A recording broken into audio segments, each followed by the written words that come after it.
I never imagined my marriage would collapse the moment I opened my bedroom door and found my wife with two men, but that discovery was only the start of a much deeper betrayal. While I fought to piece myself together, another husband uncovered his own wife's long-hidden affairs after 17 years together. These stories still feel unreal, even now. I always like to give people a small heads up before diving into something heavy, so just a friendly reminder before this video in my head begins. What you're about to hear is really two stories, both of which spiraled into chaos and eventually led to painful revelations. But I'll start with the first one, the one where I walked straight into a nightmare I never imagined could happen to me. My name is Daniel, I'm 33. And before I tell you how everything fell apart, I want to ask you something. Honestly, what would you do if you walked into your own bedroom and found your wife, your partner, your supposed other half, entangled with not one but two men you've never seen before? I used to think I knew how I'd react in extreme situations, but that day rewrote everything I thought I understood about myself, about trust, about marriage. I first met my wife, her name was Lila, when we were both at the movies. She was 29 back then, surrounded by her group of loud, excited girlfriends, all of them chattering about the film they were about to watch. I was there with my own close friends, and honestly, none of us expected anything special, but somehow she and I kept catching each other's glances. Little accidental moments that felt almost scripted. Eventually, our groups crossed paths in the lobby, and conversation flowed ridiculously easily. By the end of the night, we'd exchanged numbers. It felt innocent, simple, promising. One thing led to another. We started seeing each other more, and within a year, we got married. What began as something sweet, almost effortless, ended up becoming one of the most painful chapters of my life. In the early days of our marriage, I really believed being married to Lila was a blessing. We were that couple who laughed together every night, who shared small routines, who felt like teammates in everything. I did everything I could to support her dreams, financially, emotionally, practically. She always told me she appreciated that. The first couple of years were genuinely good. She was kind, thoughtful, intelligent, attentive. I adored how honest she seemed, or how honest I thought she was. While she worked at a fast food chain, I worked as a graphic designer for a printing company. Posters, billboards, banners, that kind of thing. We both made enough to get by, but I covered most of the household expenses because she used a lot of her earnings for something she'd always dreamed about. Before we married, she confessed that she had always wanted to act. She said she used to imagine herself on stage as a kid, but her parents never took that seriously. They insisted she study something practical, something safe, so she buried the dream but never fully let it die. When she told me she still wanted to pursue it later in life, maybe join an academy someday, I told her it was fine, more than fine. I understood that longing too well. I'd also sacrificed my own passions once, so I knew what it felt like to ache for something you never got to do. I encouraged her wholeheartedly. I pushed her to join local theater groups, to volunteer for roles, to audition wherever she could. I helped her prepare applications. We told ourselves that once we saved enough money, she would enroll in a proper acting academy. And honestly, she had talent, natural talent. She could mimic accents, memorize lines instantly, express emotions convincingly. Sure, she was dramatic sometimes, almost theatrically dramatic, but I used to find that endearing. She had also taken some online acting classes even before meeting me, so it wasn't a sudden whim. She genuinely loved it. Because of our plan for her future, we agreed to postpone having kids. We wanted her to graduate from the academy first, maybe find opportunities afterward. Local plays, maybe something bigger. I kept telling her she needed visibility and that volunteer roles could help her get noticed. I wasn't just saying that to seem supportive, I meant it. I really believed in her. In the first year of our marriage, everything felt perfect. We rarely argued. She treated me with warmth, listened to me, joked with me, and always respected me. Back then, when she asked if I was okay with her pursuing acting seriously, everything was still rosy. She applied to role after role, audition after audition, but no one got back to her at first. She grew frustrated. She even thought about quitting, saying maybe it wasn't meant to be. I encouraged her not to. Then a few months after our first anniversary, she finally got an email. A local production was searching for a few fresh actors. The theater was right in our town. No travel, no long commutes. She screamed out of excitement when she read the message and practically jumped on me. I felt joy for her, genuine joy. She deserved a break. The screening day came, she auditioned, and she got in. They told her rehearsals would mostly be on weekends, Saturdays and Sundays, and they would pay the cast modestly for their time. I thought, perfect, this is it, her first step.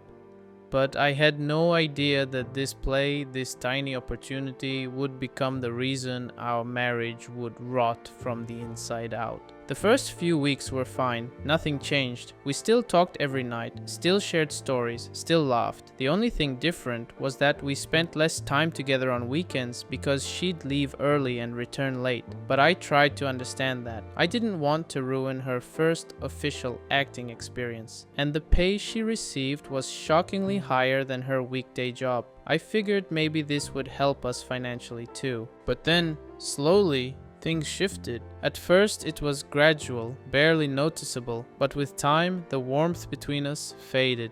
To keep myself occupied, I started spending more time with my friends, old friends from high school and college. They'd come over to play video games or just hang out. When they asked about her acting gig, I told them proudly at first, but then one of them, Evan, warned me that I needed to be careful, that there were stories about people sleeping with directors for roles. I brushed him off. I said Lila wasn't like that. She wasn't that type. She was dedicated, talented, and above all, loyal. How wrong I was. But those words planted a seed. Even though I didn't fully believe what he said, something inside me tightened. Subconsciously, I began asking Lila more questions. Subtle ones at first, then sharper ones. She noticed. She confronted me. She asked why I was acting differently, so I confessed what my friend had told me. She burst into laughter. She hugged me and said, "I could never cheat on you. You're the best thing in my life. Only an idiot would throw that away." She said it with conviction, with those expressive eyes that once made me feel safe. But that was the performance. I didn't know she was already betraying me,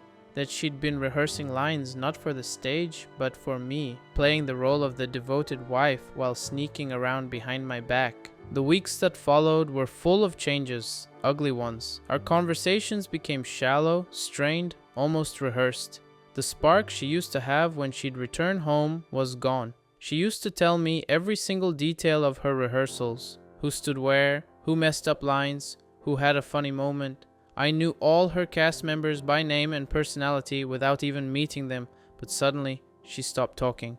Nothing. Just silence. She also became defensive about the simplest things. Even harmless jokes made her snap. And then came the wardrobe changes, outfits, revealing more skin than she ever wore for me. She said they were trendy. She said I was being old-fashioned. I assumed maybe the other actresses dressed like that, and she didn't want to feel inferior. I never imagined she was dressing up for someone else's eyes. She started changing her hair constantly. New cuts, new colors, new styles. She spent more time on her makeup. She was always texting someone or taking calls from a male castmate. She'd whisper into the phone or take calls outside. One evening, after she did something particularly disrespectful and I finally got angry, she screamed at me and stormed out. That was the first time she'd ever walked out on me like that. A line was crossed and we both knew it. That night, my friends were over again, and when I told them what happened, they didn't hold back. They said she was absolutely cheating. They said the signs were obvious. They said I was in denial. I still argued, still defended her, still clung to the image of who she used to be. But they convinced me to hire a private investigator, not because they wanted drama, but because they didn't want me to be blindsided any longer. I hated the idea, but something inside me finally cracked. And that decision changed everything. And so the next week, with a heavy pit in my stomach, I finally contacted a private investigator. I found him online, read a few reviews, and hired him to follow Lila quietly for 7 days. I felt guilty doing it, like I was betraying her privacy. But at the same time, some deeper part of me knew I needed answers, even if those answers burned.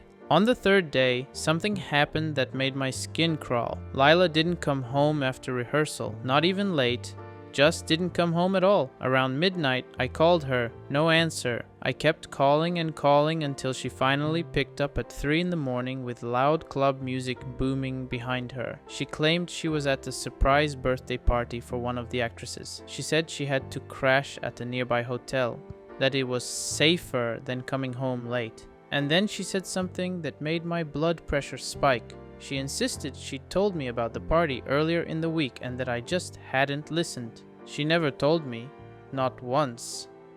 And in that moment, hearing her pretend like I'd forgotten, something in me snapped. But I kept calm because I knew the truth would come from the investigator anyway. Days passed. He didn't contact me until the 7th day.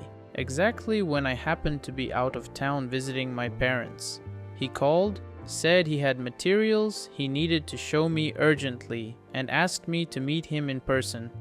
I drove straight to him with my heart beating so loud I could feel it in my throat. When I got there, he showed me a folder, pictures, videos, timestamps, notes, and with every photo I saw, my chest tightened. Lila, my wife, was kissing a tall blonde man in her car, then in his car. Then they were out eating together, shopping together. In one video, they were at a club. The same night she claimed she couldn't hear her phone. But the video showed something different. They danced together, clung to each other, kissed, and then left the club around 10 p.m. Not 3 a.m., not midnight, 10. She saw my calls. She ignored them, she lied, and she spent the night at his apartment. But that wasn't even the worst part. The investigator took a deep breath before telling me that he had followed her that evening as well, and she wasn't at rehearsal, or the club, or anywhere innocent. No, she was at my house, in our home, right that moment, with that same blonde man. When he said that, something in me shut down. My hands started shaking uncontrollably. I wanted to scream, I wanted to break something, but mostly I wanted the truth. All of it, even if it destroyed me. I couldn't drive. I was too angry. So the investigator drove me home. When we reached my driveway, I saw a blue Toyota Venza parked there. The same car I'd seen in the photos. My heart dropped. My vision blurred. I walked toward the house, barely hearing the investigator asking if I wanted him to come inside. I didn't respond. I don't remember opening the door. I don't remember climbing the stairs. I just remember bursting into our bedroom. And what I saw next will follow me forever. Lila, my wife, was chained to the bed with cuffs. She was wearing this cheap mesh lingerie, something tacky she never wore for me. And she wasn't alone. The blonde affair partner was on top of her. Another man, someone I'd never seen, was between her legs. They were all tangled together, completely absorbed in what they were doing, until the door slammed open. Everything froze. I couldn't breathe. My heart felt like it caved in. I didn't even know where my anger ended and my disbelief began. The blonde guy tried to scramble off her, looking terrified. The second man grabbed his clothes and fled like a coward. It was chaos. Lila was trying to sit up, but she was still cuffed, pulling against them like a trapped animal. And then she said the dumbest, most insulting line I've ever heard in my life. "Daniel, it's not what it looks like. I was just rehearsing. For a moment, I thought I might actually black out from rage. I wanted to scream at her. I wanted to destroy everything in that room. But the investigator rushed in behind me and grabbed my arm before I did something irreversible. I walked out. I didn't say anything else. I just looked at her, pathetic, tangled, half-naked, caught in the most humiliating situation imaginable. And I told her to be out of my house when I came back. Then I left. I went straight to one of my close friends' apartments and stayed there that night, feeling humiliated, numb, furious.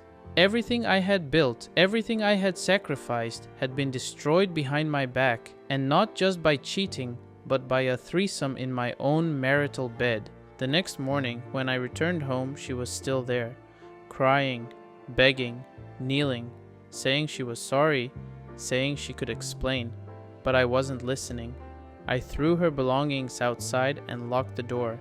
She stayed on the doorstep for almost an hour, sobbing my name, pleading for me to hear her out. But then, like flipping a switch, she started insulting me instead, calling me names, yelling at me, as if I had done something wrong. And when she finally left, my phone started ringing nonstop. Message after message, voicemails, apologies, angry messages, apologies again. A cycle, a spiral. For the next week, I barely ate, barely slept. Everything felt unreal. I replayed every moment of our marriage in my mind, trying to understand where things shifted, where I missed the cracks forming. But there was no answer, only pain. And then came the updates. Because even after everything she'd done, even after the humiliation, the betrayal, the lies stacked on lies, the universe somehow wasn't done revealing more rot underneath the surface. When I finally gathered enough strength to post about it online, people encouraged me to dig deeper, not into her, but into the other men involved, especially the second guy from the bedroom, the one who ran out like a guilty raccoon and vanished before I could even process what was happening. So, I did exactly that.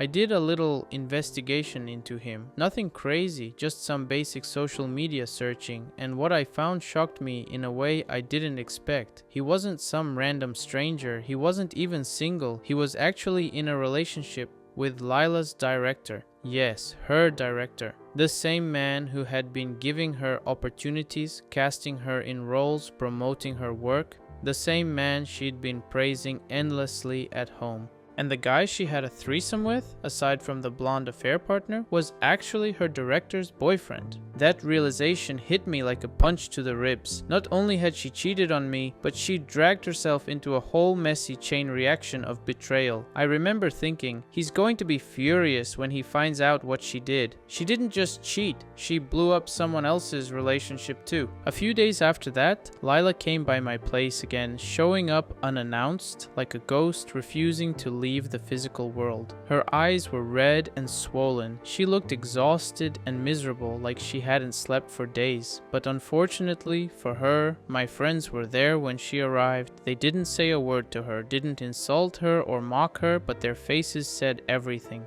Cold, disgusted, done. Apparently that upset her more than anything else that had happened. She snapped. She raised her voice at me from the porch, yelling, "Really, Daniel? You're just going to let your friends disrespect your wife like this? Over a tiny misunderstanding between us?" A tiny misunderstanding. She called her cheating, a threesome with two strangers in our bed. A tiny misunderstanding. I swear, something in me snapped so hard, I felt my entire body heat up. I stormed outside, ready to unload years' worth of anger on her. But my friends pulled me back, physically holding me from doing something that could get me thrown in jail. She kept going on about our promises, our plans, our future, and then she had the audacity to bring up the acting academy again. She accused me of abandoning her dreams, abandoning us, as if none of this was her fault, as if she didn't start tearing our marriage apart long before I ever suspected anything. Eventually she left, for the first time truly defeated, and I realized I was finally officially done. I contacted a divorce lawyer the same day. The comments online pushed me toward the idea of telling her director about the video, the threesome. And honestly, after learning she'd slept with his boyfriend, it felt like poetic justice. So, I spent the next couple of weeks gathering everything, and I tracked the director down online. He was new in the industry, just starting to gain traction, making a name for himself.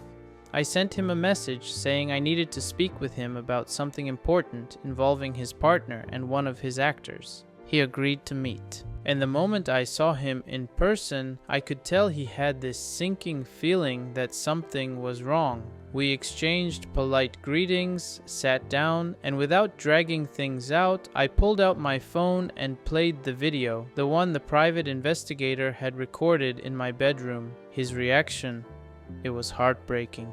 He went pale, then red, then pale again. His eyes filled with tears. He kept covering his face and whispering, "I knew it. I knew something was off. I just didn't have proof."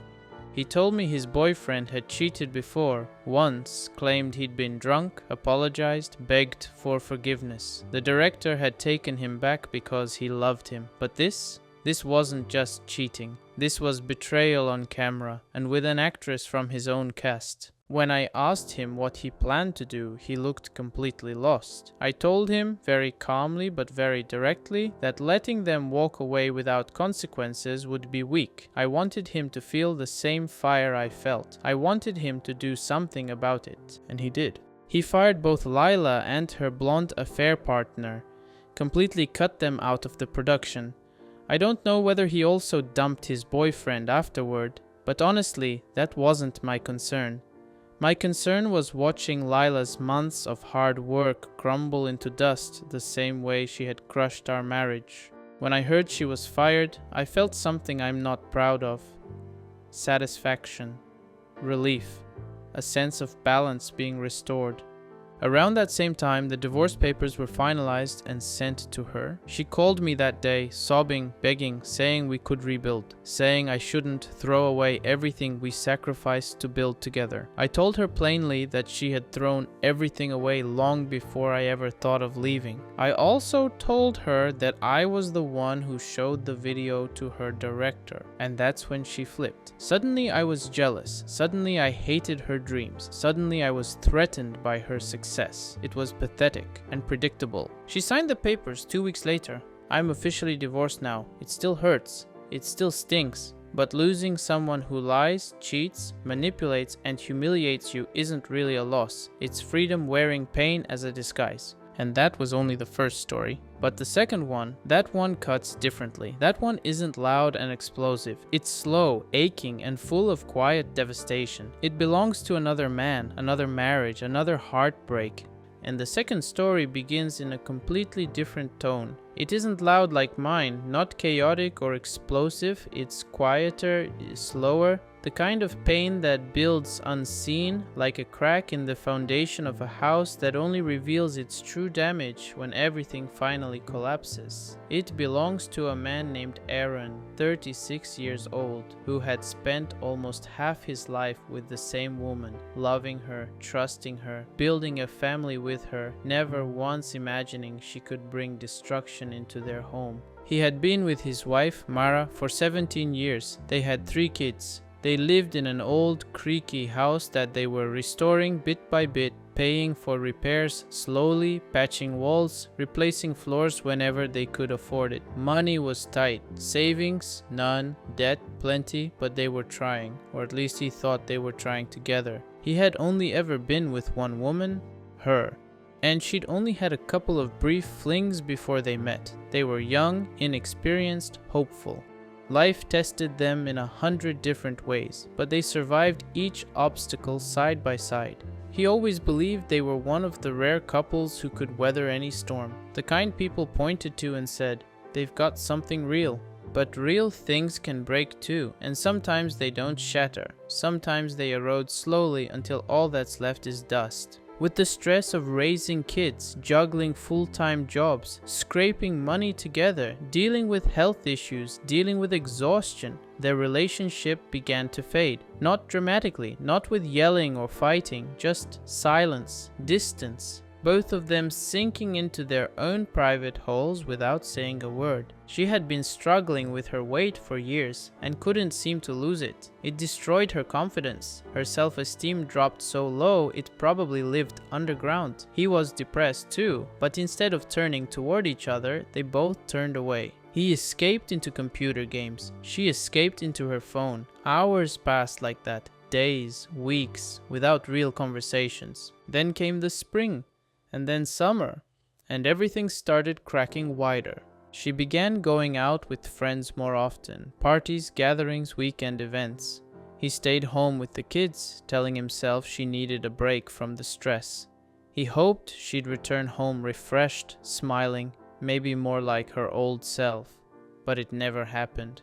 Her mood didn't improve. If anything, it grew worse, and the pit in his stomach grew with it. Then came the first rumor. Someone told him that she had been seen kissing some guy at a dance in a nearby town. He confronted her gently, trying not to explode or accuse her. She denied it immediately, said a drunk man tried to kiss her, but she pushed him away. He wanted to trust her, wanted to show her he believed her, but something didn't sit right. As the summer went on, she became more protective of her phone, always turning it face down, always taking calls in another room, always typing with her screen tilted away. Her laughter, the kind she didn't share with him anymore, came from the glow of her phone late at night. Then one night, August 22nd, he saw her Facebook password by accident. She wasn't trying to hide it that night. Maybe she slipped. Maybe she underestimated how much he noticed. He waited until she was asleep. His hands shook when he typed in the password. He only wanted to check if the dance rumor was true. Just that one thing. But what he found was far beyond anything he could have imagined. He saw the messages, the photos, the videos. He saw her kissing that man at the dance, not resisting, not pushing him away. She was drunk, yes, but she was willingly in his arms until her friend dragged her off him.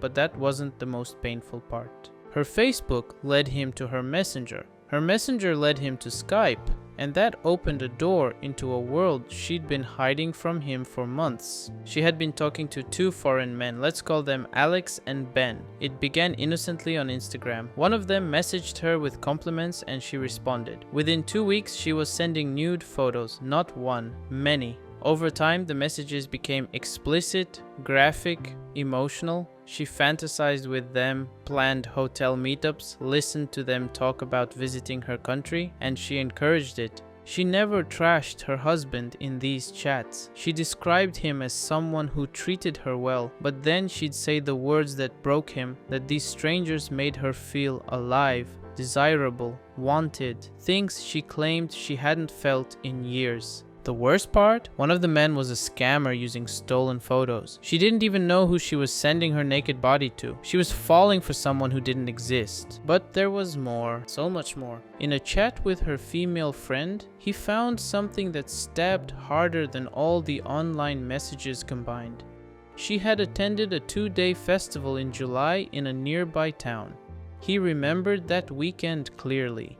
She said her friend had panic attacks and they had to stay overnight. He offered to pick them up, but she insisted everything was fine. But in that chat, she told her friend about a man, a 41-year-old married man with 2 kids from their own town. Someone unhappy in his marriage. Someone who had made a move on her. Someone who she claimed she stopped before things went too far. She didn't give a name. But their town was small. He connected the dots quickly. He checked his phone records and found that she had texted a number belonging to a man who fit the description perfectly. And everything inside him froze. He didn't confront her immediately, not with the kids around. He waited until Saturday, August 24th. He arranged for his mother to watch the children. When Mara came home from her classes that evening, he sat her down and calmly, painfully told her what he had discovered. She cried. He cried. There was no screaming, no insulting, no violence, just 2 broken people dealing with the ruins of a marriage. She admitted the online affairs. She admitted the nude pictures. She admitted planning hotel meetups. She admitted enjoying their attention.